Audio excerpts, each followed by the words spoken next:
Hi, my name's Olivia. Today I'm going to show you how to change your iLight bridge. If your iLight bridge is lost, stolen or breaks, you have a small problem. The iLights are all paired to your old bridge and won't talk or listen to any other bridge, so you cannot unpair them. But there is a back door you can use to get your iLights to disregard their previous iLight bridge ID number.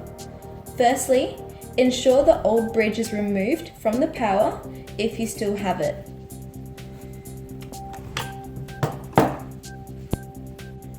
Switch the power on to the iLights.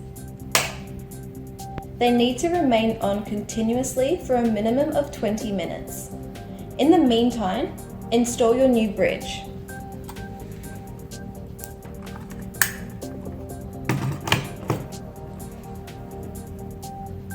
If it is connected to an iZone system, you must pair it to the iZone system first. You can watch my YouTube video on how to set up Wi-Fi control if you are unsure how to do this. After the 20 minutes has passed, you can start the process. Start your app and go into the configuration menu. Type in the password WAMFUD.